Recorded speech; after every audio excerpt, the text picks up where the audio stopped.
Okay, it is the 17th of October in the year of 2023, and we find ourselves with Maudean and Louis Neal.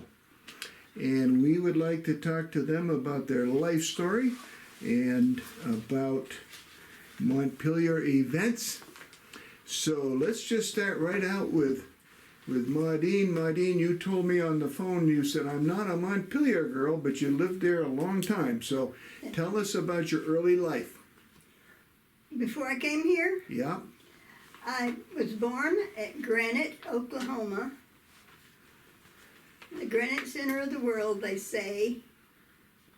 It's red granite. And I lived there until I was out of high school. And my father was a farmer.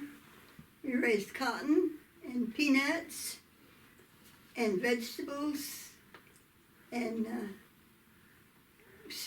survived by eating what we grew in the garden, pretty much. And you went to grade school and high school and the whole thing there? I did. Everything there.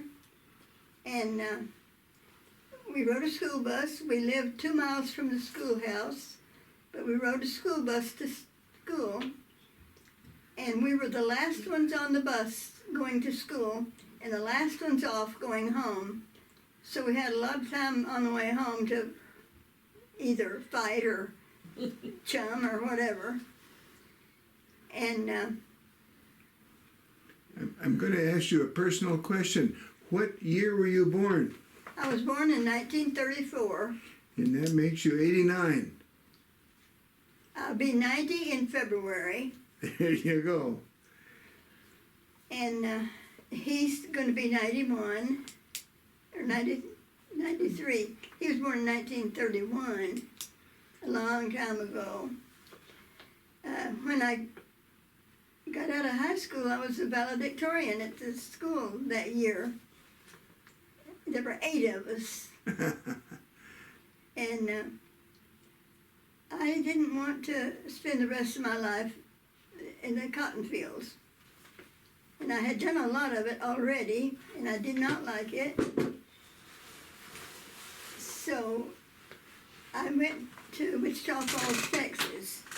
My sister had graduated from high school too, and had gone to Wichita Falls and went to business college and had a job down there and a place to live. So I went to live with her and got a job working in Grant's department store. And she knew a lot of the men, young men, who were at the Air Force Base there.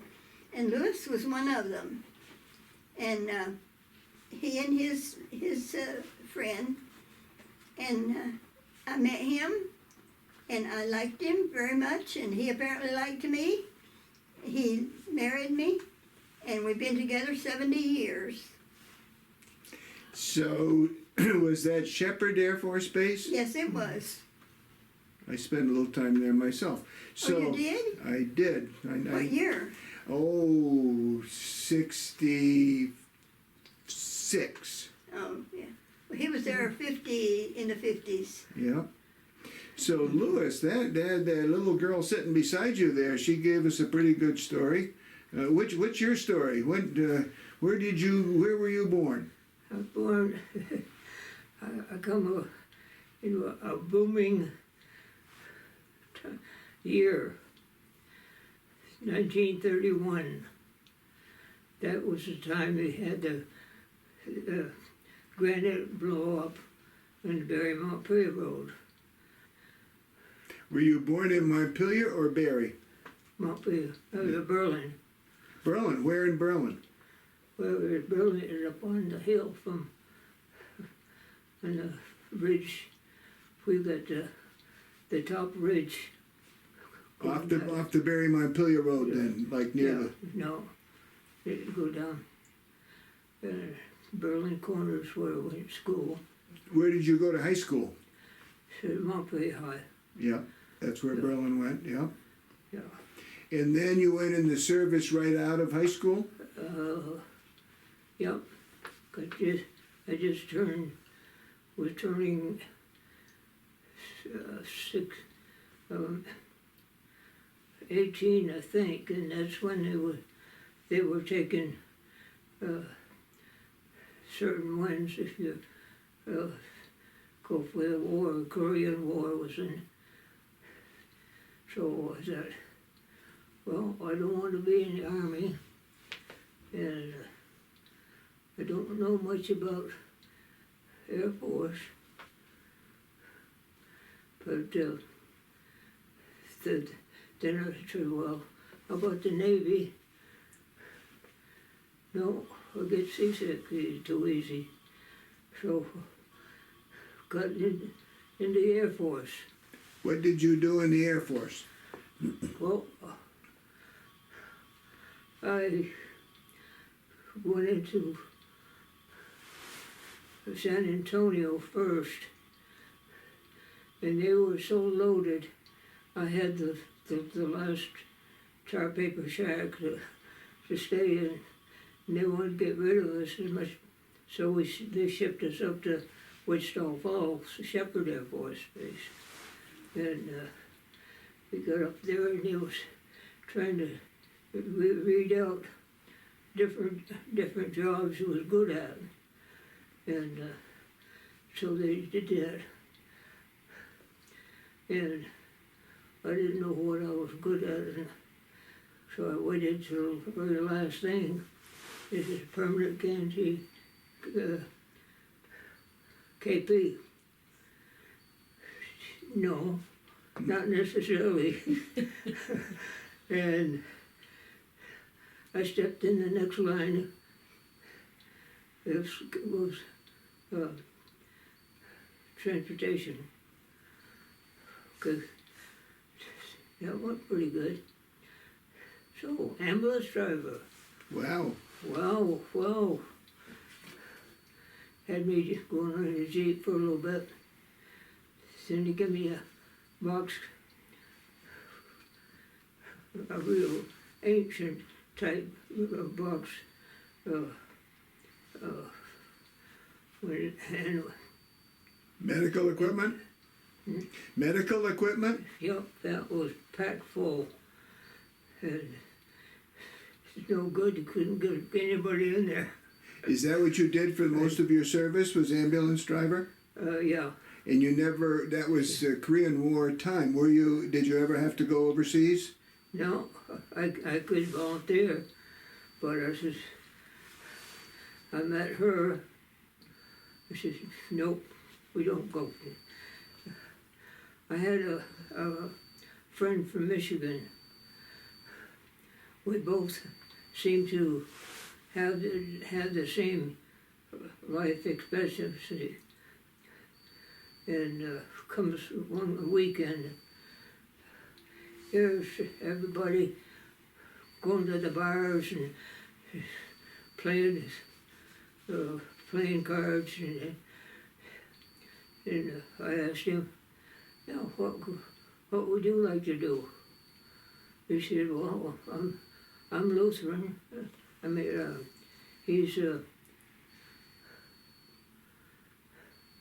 I was Lutheran at the time, and he was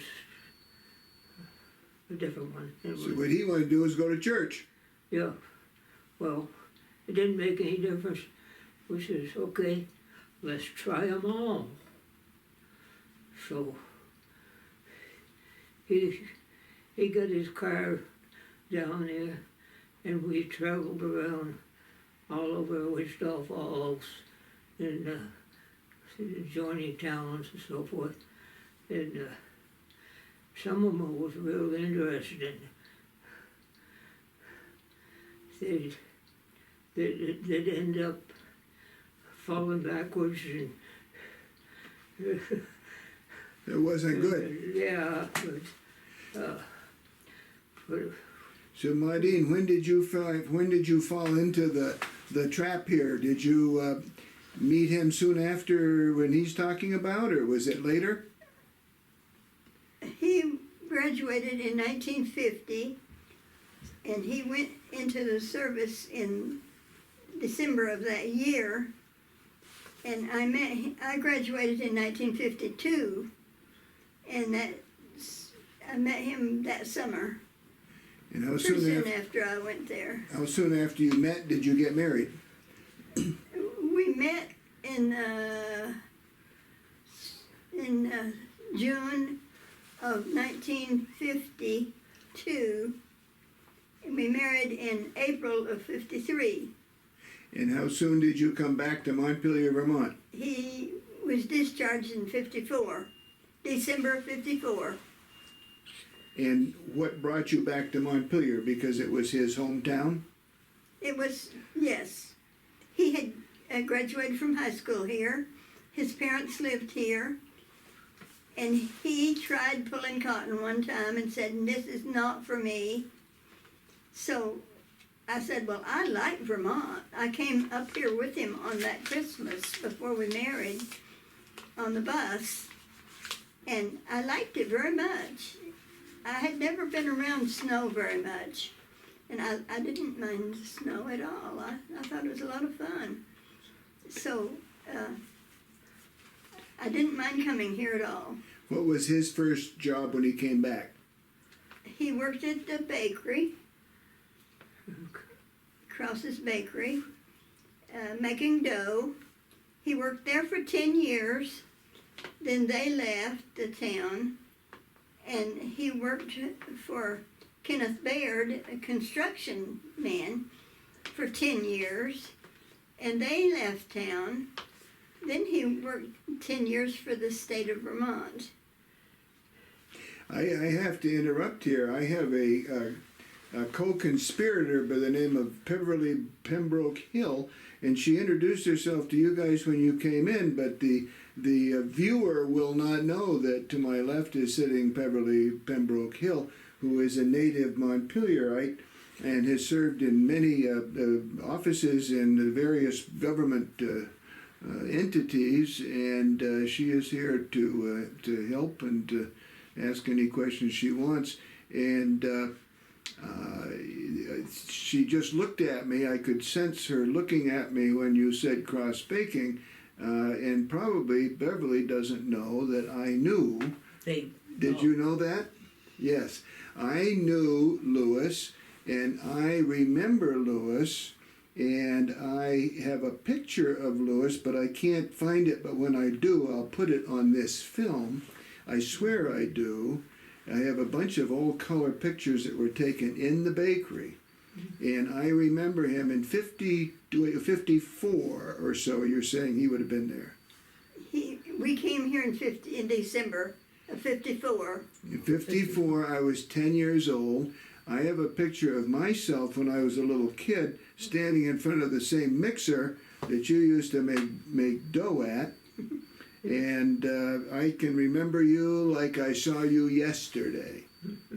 So that's Was he shy? That's a wonderful thing about this whole thing. And you're right. The bakery left town in 65, well, mid-60s. So that's when he went to work for Kenneth Baird. So what did you do for Kenneth Baird? Kenneth Baird, he is a general contractor, and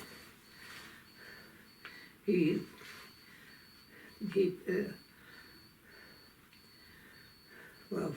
got me into driving truck. Oh. And, with truck, and it ended up shortly that I could do anything. So he wanted me on the truck all the time, so he could send me here and there, this here roof or leak or so forth, and that worked out great for him. And so that worked out real good. To when I got started, working for Kim Dare, he had a job putting a new roof on the State House roof, and so he did that. I got up there stripping the old ones down, and had a metal roof and a couple other roofs underneath that, and stripped that all down. And then we put a copper, lead coated copper down all the way across. And one interesting thing, we had an elevator, antique, that we put up and bring stuff down. That was interesting, but to get the elevator to come up, they had to pull this cord, and it would tighten up the bench, and up we go. And if you want to come down, you pull this other one here, and it would loosen it up, and you come down. And one time, comes noon time, everybody come down, and then the boss was last. And the boss come on to the ready to come down. He started it slow, and he hollered out there, "I want to go down. Speed it up a little." He did. That was a free fall down to about 10 feet. And the guy says, I was sweating all out there. I had the brakes on just as hard as I could. After that, everybody used the stairs or a ladder. So were you running that elevator that day when he was yelling at you to go faster? I was standing watching. Yeah, I know what you're talking about. One of those spinning drums, and you tighten up the rope, and it goes faster or slower. Yeah, that's a real antique type. Oh yeah. Well, let me take this opportunity to talk about the State House, and I see what you put out here. I'll put the camera on it, and so tell us about this State House right here.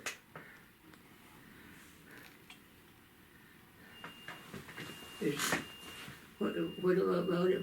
Well, where did that come from? Up here in my head. There you go. and you made that. I made it, and I made another one bigger. That's what led me for this one. There was a woman in the new place to eat in the back of the chair. Cafeteria? Yep, and well, the curator wanted me to put a picture of what's in there or something, I don't know. Anyway, he had about 4 people from all over the state come over. Where should I put that picture? And I was standing there. He wanted me to work on it. So I hear them arguing back and forth. I measured across, found the middle, get the height, eye level, the string you hold it up, adjust that, put it in. How's that? Hey, that's good. Let's go home. Yeah. Let me tell you that the Montpelier Historical Society has one of those models. And I brought it today. Yep. And I was expecting to show it to you, and And read on the bottom. You know what's on the bottom. That's number 21. How many did you make? About 25. And what did you do with them? The curator, David Schultz, wanted me to make a birdhouse of the State House. And we give it to it because she got into the cafeteria. She got to know everybody that stepped through that door. She took them by names, so forth. Everybody knew her. Come to whether they needed a new sergeant of arms. Everybody just voted for her for 1 or 2 years, 3 years, I don't know. But she retired a year after I did. And the curator called me after I retired. Would you make a birdhouse to give her? And I thought, we had 2 weeks to do it. So, how am I going to do that? I said, well, a toilet reservoir, water reservoir, a lot of them had a kind of a gold dome. He said, okay, I'll go by that. So this is the State House model that Lewis is talking about. And look at that dome for a minute. That is a part of a toilet. And the state curator, Vermont State Curator David Sheets, tells the story in this way. He says the woman that Lewis is referencing is Teresa Randall, Vermont's first woman sergeant at arms. He's correct. Teresa worked at the State House cafeteria in the late 70s and early 80s until Madeline Kunin hired her to be her receptionist when elected governor in 1984. She worked in the governor's pavilion office building on the 5th floor until Sergeant at Arms Reed Payne hired her away from Madeline, perhaps a year later to serve as his assistant sergeant at arms. She continued in that post after his sudden resignation soon thereafter, serving under Sergeant at Arms Kermit Smith. When he left after a couple terms, she ran for the job and won. After a couple terms of her own, she resigned to care for her husband. It was for her retirement party that I asked Lewis if he might create a big State House birdhouse as a retirement gift, and Teresa was thrilled. Installing it just under her porch roof on her home on Ridge Street, where it remained for many years until its removal about a decade ago. One day she called and asked if I might be interested in taking it, and I expressed delight that it would be part of the State House collection. Teresa died in 2021, I believe in the midst of the pandemic, but not from COVID. She would love that you are documenting its creation. As you know, the popularity of the big one caused me to request that he make smaller versions to be sold through our State House gift shop, which had been founded by Teresa and me in the late 1980s. He continued to make them for a number of years on an as-possible basis, particularly since he had then retired from state buildings and had more time on his hands. And this is part of a toilet bowl float, half of which was used as the dome for the model State House. And this one I had to make it smaller. Anyway, I made it, she said a birdhouse, so I had to put a hole in the back and a stem for birds. Yeah. So read what that says. Created by Louis Neal, Maudean, Vermont. 1998. It's close enough. Well, I think this is wonderful, and when we walked in, I told Beverly before we got here that I had that, and I wanted to surprise you and show it to you. And the funny thing, that belongs to the Historical Society, so we'll take it back home with us.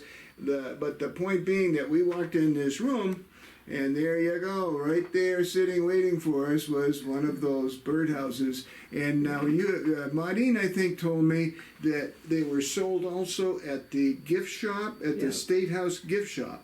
Yep, that's, after I made the big one, he said, would you make some smaller ones there for a gift shop? I said, well, I didn't have any measurements necessarily. I just took a picture from State Street, make sure I got all the posts and so forth. Of course, I'd been all over the thing up here. Anyway,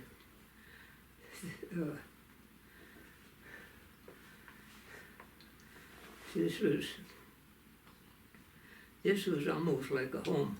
Yeah, I had no idea that you had worked on the roof of the State House. Now, do I understand it right? You're telling me that the dome is apart from a toilet. Is that what you said? Yeah. Yeah, that's Well, what. yeah. That's what that The little reservoir gold piece part. is. Yeah. Well, Maudean, tell us about. Let's jump right to your house, which was a very famous piece of property. So, tell us what address you just moved from. Okay, it was 14 Franklin Street. And it's a house that sat where the roundabout is. And now we're going to talk about this house. Roger Hubbard, one of the Hubbard brothers, built himself a large house with an L. It was constructed of 7-inch boards, 1 inch thick, stacked on top of each other. Every fifth board was indented to make an uneven surface for plastering. The front of the house had a full-height pedimented portico with round wooden pillars and Ionic capitals. The lower and second-story porches both had intricate wrought iron railings. The front parlor, facing the portico, originally carried 2 full-length windows, one of which is now a door. All shutters were removed when the building was covered with aluminum siding and made into apartments many years later. When Roger Hubbard, the original owner, died, his son Erastus inherited the sizable estate. He accumulated still more wealth by selling building lots on Hubbard's Meadow, which had been farmed by his father. Erastus also supplied the city with water from springs in Hubbard Park, and some of the control valves were still in the basement when Bernard Neal moved the house. Roger's grandson, John, inherited the house in 1890. When he died 9 years later, it was sold to James M. Boutwell, owner of several granite quarries, for $9,000. Boutwell left the property to his wife, and it was Mrs. Boutwell who sold the house in 1945 to the Masonic Lodge, the building that sits there to this day but is now a commercial operation. This Greek revival house probably experienced its most eventful moment in 1950. At that time, it was moved from its original location at 156 Main Street, where the Boutwell Masonic Temple is today, to Franklin Street. It was not a long distance as far as moving houses go, but for a while it was touch and go. In 1950, the Masonic Lodge, which then owned the house, paid Bernard Neal to have it moved so that it could construct a modern meeting hall on the site. Neal secured land on nearby Franklin Street for the dwelling. The plan was to move it in a diagonal line between the two streets across Everett Atwood's property. George Russell of South Burlington was hired to undertake the actual transport. The contract stated that the house was to be moved, placed on a foundation prepared by Neal, and returned to its original condition for $6,000. Russell used a 70-ton winch mounted on a truck pulling a 12-sheave pulley. The house was mounted on rollers to skid on timber towards its destination. However, Russell had underestimated the weight of the old structure. The truck fell apart as he was trying to make it budge, and a heavier vehicle had to be rented. Some days, with luck, the building would move several feet, other days an inch, if at all. It took a month to reach Franklin Street. Because of the construction of the house without lath work, plaster had fallen down inside. To fulfill his contract, Russell had to replaster and actually lost money on the transaction. It was probably the last time he tried to move a Hubbard homestead. Built before 1850. I'm not sure when it was built. It was before 1850 by Roger Hubbard, and he died in 48. So I know it had to have been before 1850. He lived in it until he died, and he left it to his son Erastus. Erastus lived in it until he died, 50 years. He lived 50 years there. And then he died and left it to his son, and he lived there for 50 years, his son John. Do you want to hear about John? Tell us about John. John Hubbard lived in that house, and he never married, had no children. He had an aunt that died and left quite a good estate to the city for the purpose of building a tower and different library. And her name was Kellogg. And she died and left it to the city. He thought he should have gotten her money. He had plenty of money. He was a very wealthy man. But he broke her will. I don't know how you break a will, but she did it. And after she broke her will, everybody in town snubbed him. They walked down the street and not speak to him. And so anyway, after 50 years, he died. And then the house apparently was sold to the Boutwells.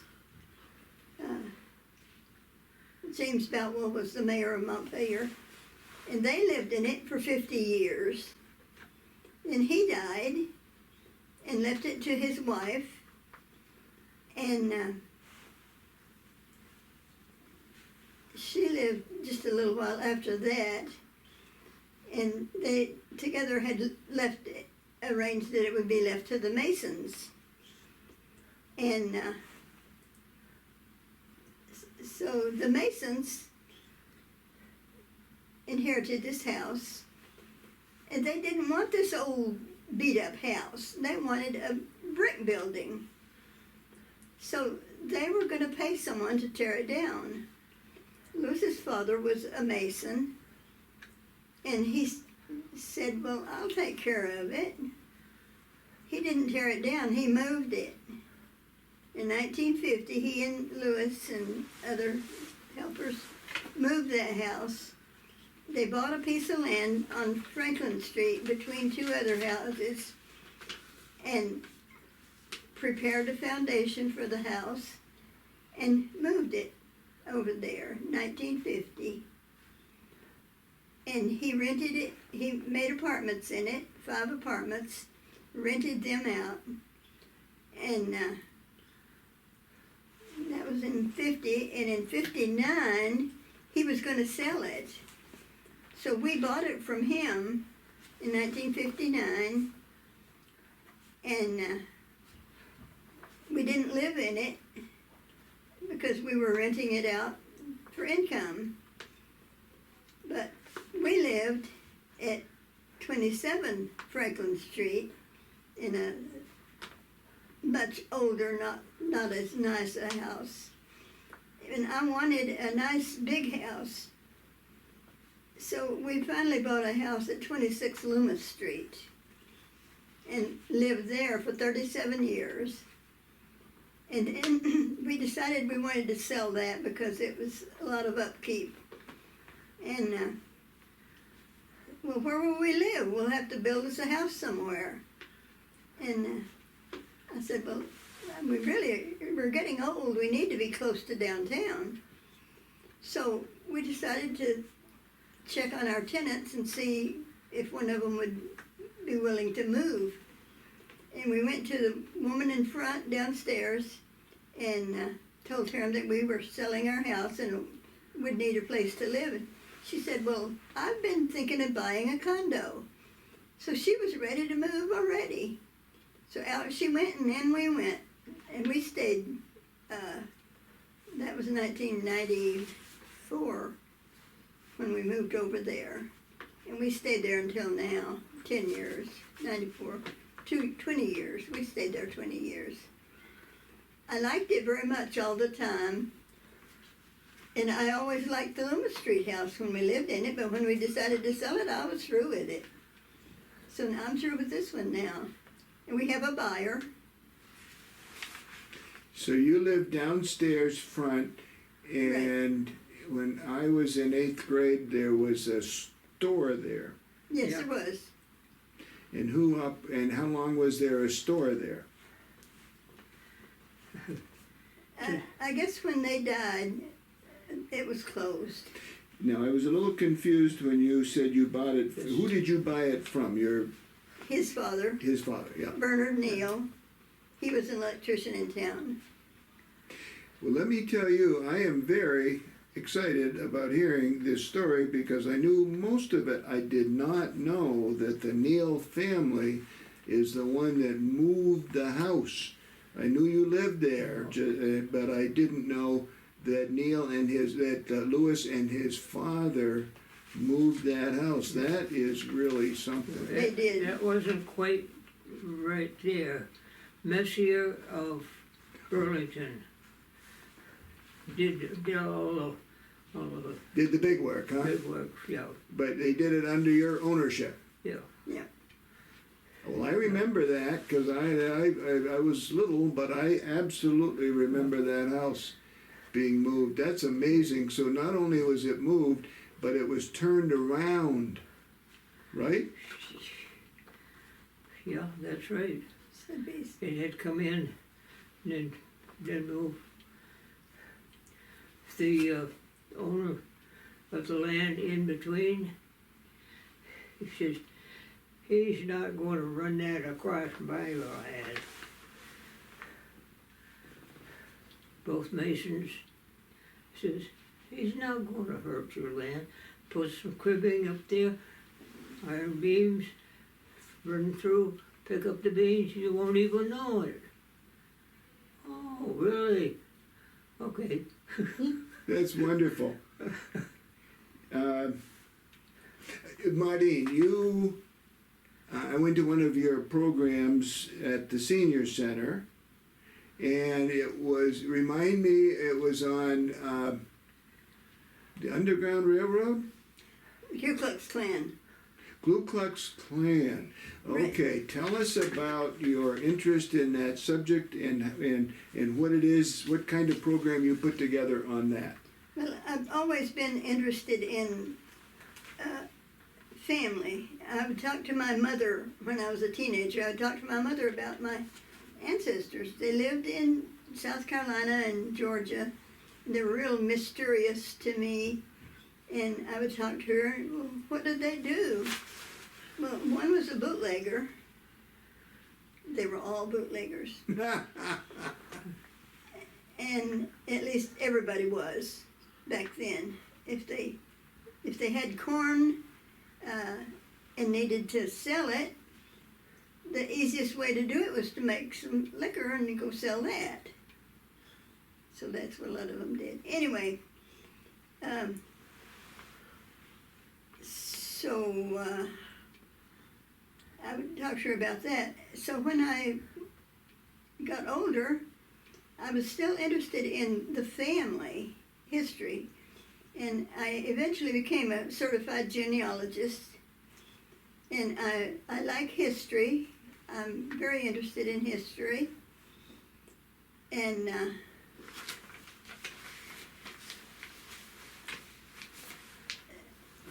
I was looking through his mother's pictures one day, and in the picture group, there's a long picture about that long and that wide of a group of Ku Klux Klan. And I said, oh, I'm from Oklahoma. You don't mess with the Klan. And I asked her about it, and she said, well, we were just in it for a little while. We thought of it as a club, and we had a lot of fun. We had picnics and did fun things. But she didn't have any robes or anything of that sort. But I was interested in history, so I, when my kids were all in school, I went to the Historical Society and volunteered one day a week to work at the Historical Society. And Charlie Morrissey was the president there. And he was going to do a class on Vermont history for UVM, for a college course. So I said, I want to go to this class. So I went to his class, and the very first day he said, I want every student to research a history project and report on it. And when the class was over, I went up to him and I said, how about if I do it on the Ku Klux Klan? And he about fell off his stool. And he said, do it. So I did it. I went into the library and looked in the card catalog, not one thing. Nothing at all in the Historical Society about the Ku Klux Klan. So where would you go next? It was everywhere in the newspapers. So I went to the state library and looked at newspapers. Every day there was an item about the Klan was somewhere. So that's how I did my research, mainly was. And then I started talking to friends about it and other people. I knew a lot of people who were in the Klan. People at church had been in the Klan. And so I wrote my paper and turned it in at the end of the class, got an A on it, and after that, the paper was in the state library. That was in 1971, I think. And it was in the state library until 1987. In 1987, through the years, people had been coming to me after seeing it there, talking more about it, wanting to know more about how to find things. And so in 1987, I said, okay, I'm going to publish it. And Wesley Herwig, who was a publisher in Randolph, offered to publish it for me. So he did, and I put it on the market for sale. And the main people who bought my book were schools and library type places. And so I have now sold all of them. I think I bought 1,000 and I have sold them all now. It took a long time. It'd be great for people doing research because you were working in an area that was different. It was very different. People at that time knew nothing about it. And the older people that had been in it, it was a thing of the past. They weren't talking about it anymore. They put away their robes. But during the class, a friend of mine said, well, my friend lives right up the street from you, and she found some robes in her attic. Oh, no kidding. Okay, so I borrowed those and took them to class. That helped me get an A in the class.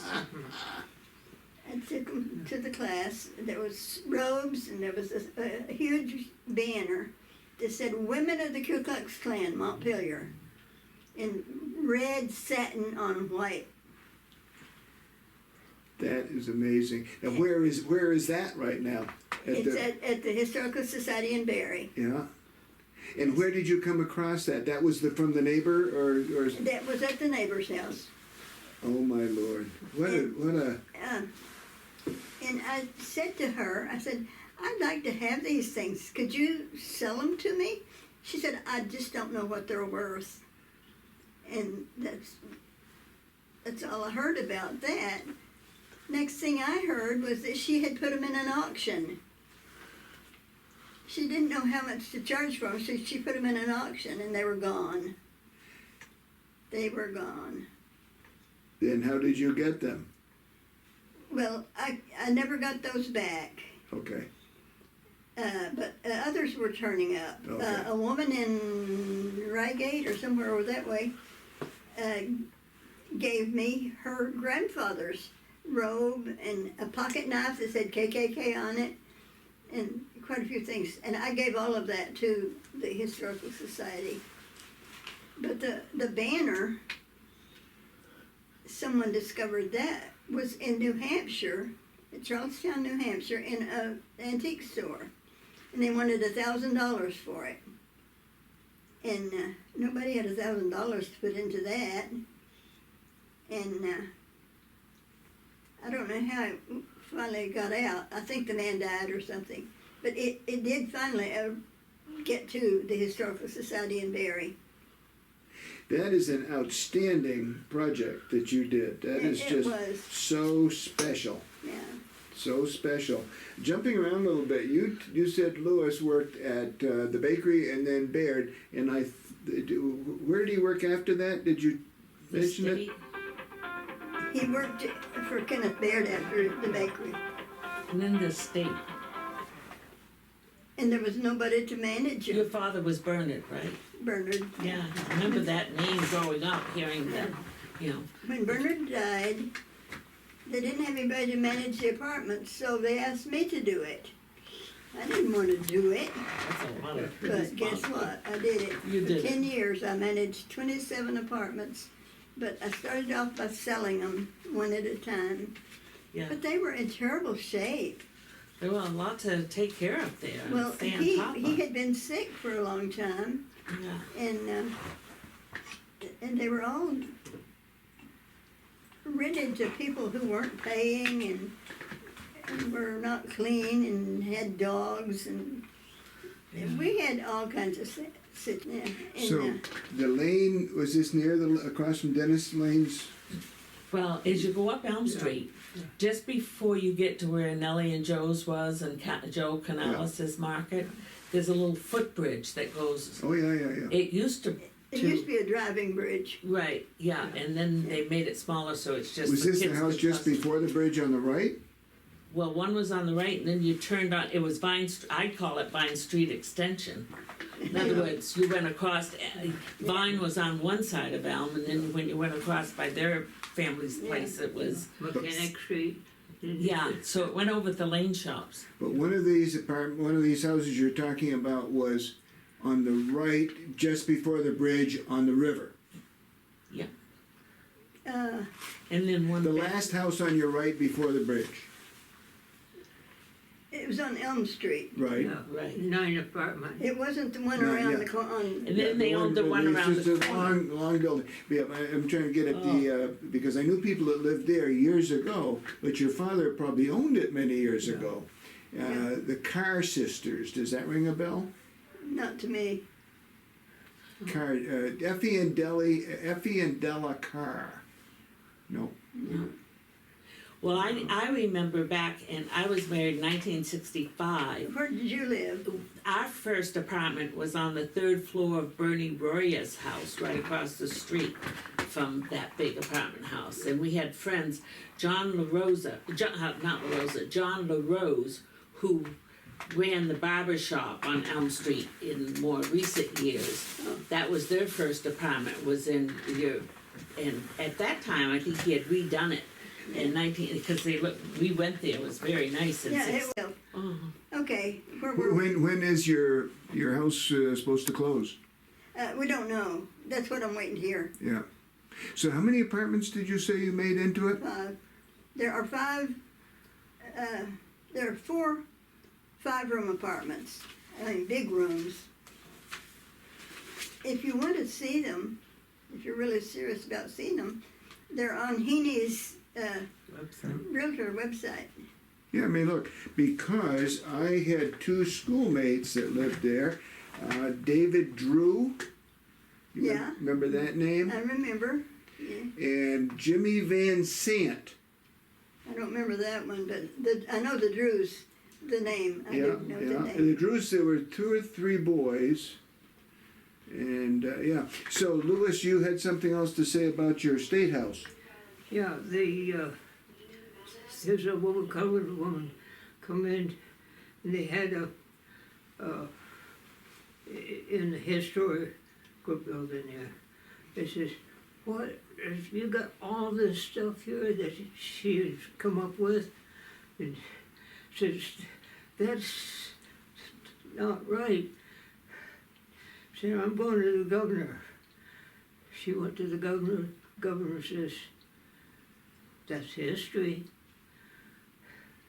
But one thing she didn't know, and I found out not too long ago, that when back before they had electric lights and so forth, they would have to put gas in, and they had gas lights. And all these fixtures that were made were cast iron Negro. And that a lot of them, all over the place, In the state house. in the state house. That's history. Absolutely. And so I got a kick out of that. It was, and they're still there too. Oh, that's interesting. So, you worked for the state after you worked for Baird? Yep, And 10 what, years. What did you do for the state? Everything. Head carpenter. You worked in the building? I applied for the furnace room. And guy see that, says, "You don't want that." The guy used to work with my dad in electrical corporal work. And he applied to the state because there's knowledge there. And they didn't have too many master electricians, and he happened to have one, so he got the job.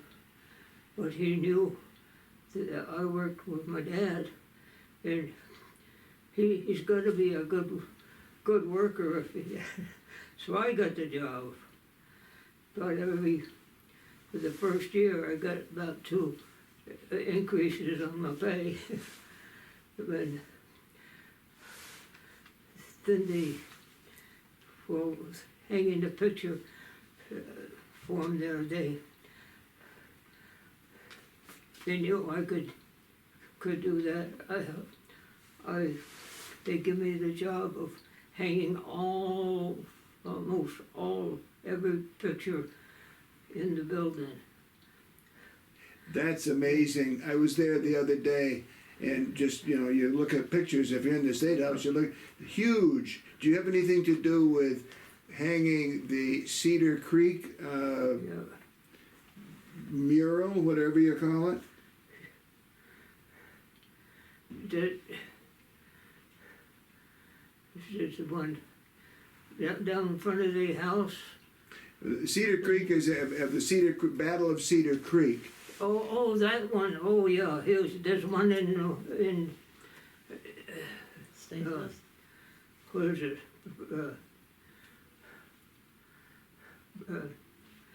Oh, Another state?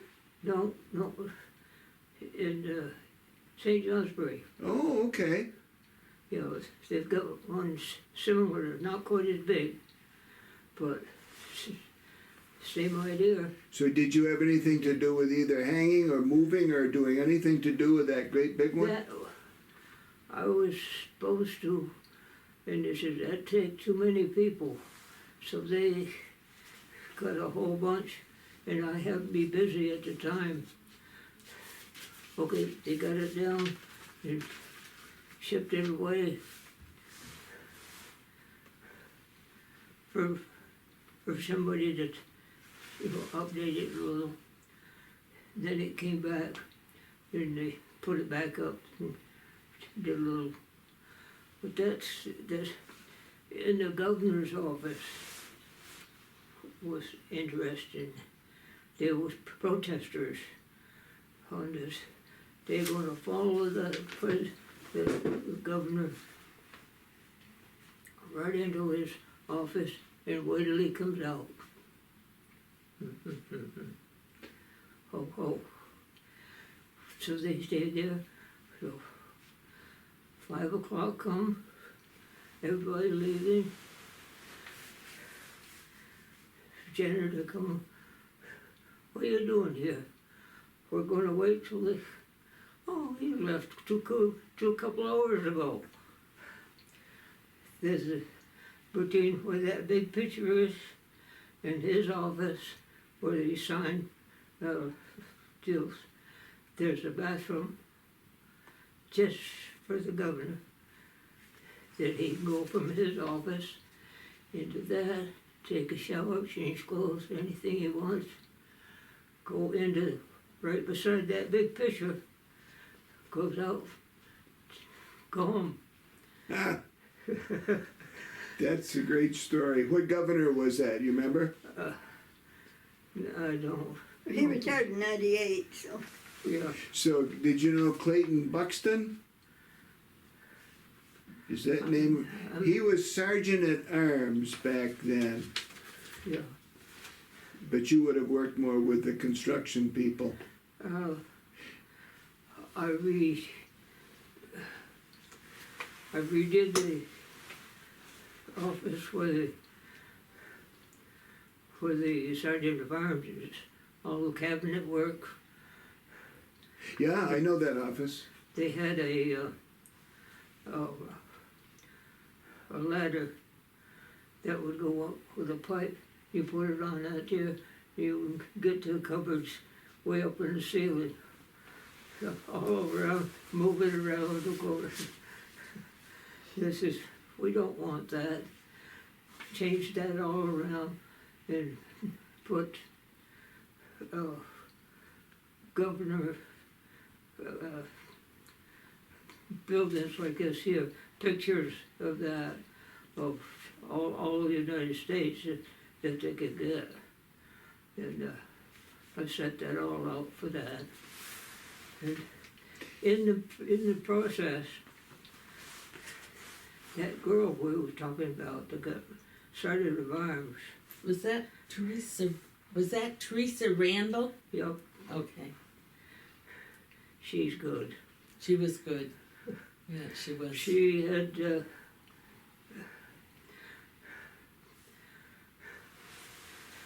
her and there's a guy that was safety deal. They get together, talking around. The Speaker of the House, I think, he wanted a office right in the back of it, and he wouldn't let anybody in there, because he wanted his separate. He had a bathroom, refrigerator, liquor, you name it. If he wanted a bill passed, he knew just who to talk to, get him down there, get the drinking, so forth there.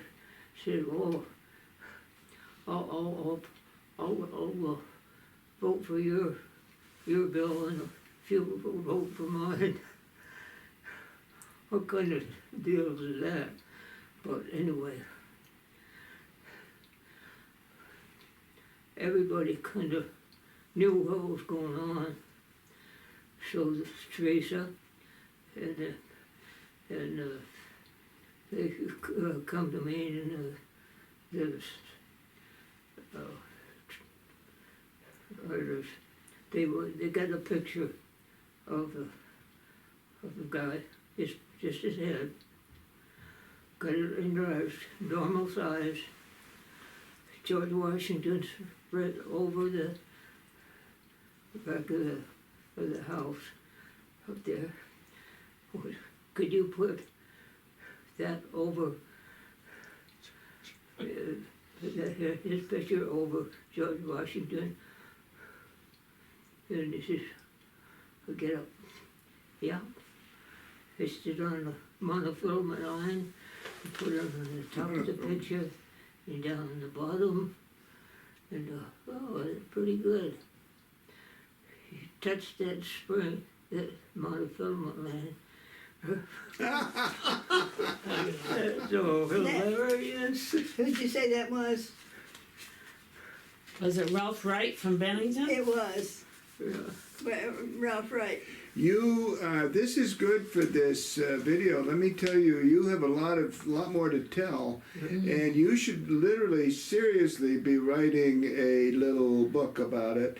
And I don't know if you use computers. If you don't, somebody, Maudean, you do. Yeah. You could just sit there and tell her what to write. Now, you really should. This is great history. Both of you. Yes, So yes, but the State House, those are stories that nobody knows. He broke one of the horns off of the sign, the coat of arms deer. Oh, really? Who was it that told you just glue it back on? Yeah, I think it was David Sheets. David. Yeah. She said, how have we... Just glue it back on, nobody will ever know. So you worked while David Sheets was there too? Oh, yeah. Yeah. He David was, had him he do was these. behind it. Where did you get this State House? The Montpelier Historical Society owns that. It was in our inventory with that card right there saying who made it, and that was in the flood. That you're in your lap was in the basement of the pavilion a month ago, 2 months ago. That thing was given to me. It wasn't still wet, but it was dirty from mud, and I didn't know. You know, you're supposed to leave old things alone. And I said, should I leave this mud on there because it's patina from the flood? I made the decision not to. So I took a wet sponge and I because it really wasn't that effective anyway. But it's just great to see these two. And that's when you found out he made it? Yes, oh no, because the sign says it right there. Oh. It came with it. Oh, I see. From the flood. that paper sign was in Survived under it. 10 feet of water in the pavilion building. Wow. So Our that, cellar was full. yeah, that adds interest to that piece. And getting to film you holding that in your lap is precious. So, I think it's wonderful. In fact, when we get done, I'm going to take a photograph of it too. But anyway, tell me about your family, kids. Okay. We had 4. We had one in 1955, a daughter.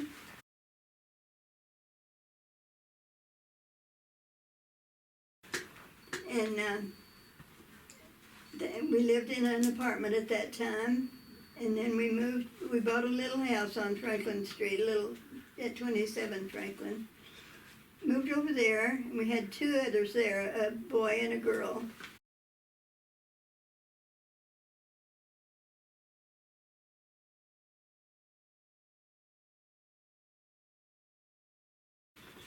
So then we had 3 kids. And in 1964, when the youngest one was 12, we had another baby.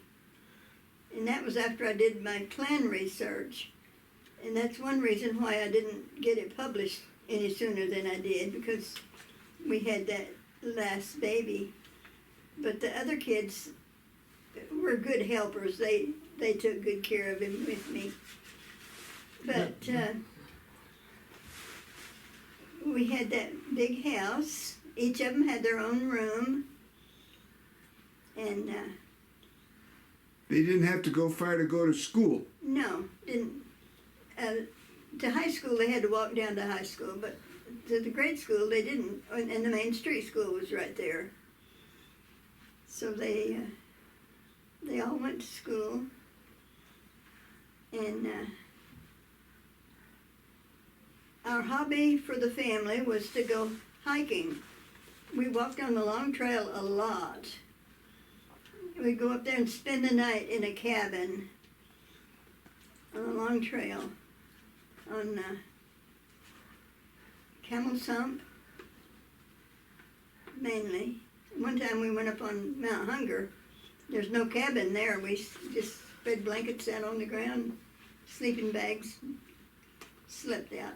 So Woke you, up the next morning and there, all in the valley was fog. It looked like an ocean out there from the top of Mount Hunger. so you said you like history. You've been any other history projects, or do you have any Montpelier historical memories of any events? I wrote a family book about a family that came from Ireland, the Hoffmans. In fact, they're out on the shelf out in the hall here. I wrote that book with a cousin.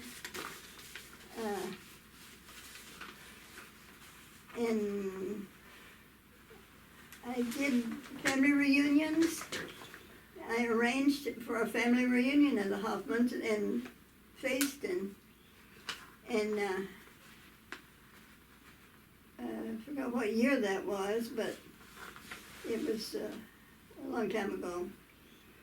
And there were 100 people there, the first one I had. Wow. And I did family reunions in Kentucky and in Georgia, and gathered lots of family together. Well, this has been great, and we knew of your historical connections through your presentation at the Senior Center and other things, and one of our directors picked up, you donated some items to us That's right, recently. yeah. And That was those, the pictures of the house. yeah, those were picked up, and your connection to that house and Lewis's work history, it's all very, very interesting. We're gonna sign off now. We could talk forever, but I think we'll let you off the hook. And I thank you both very, very much, and we'll go from there. Thank you very much. Okay. Go. Anything else you want to know? Well, we may keep talking. We'll see. Thank you.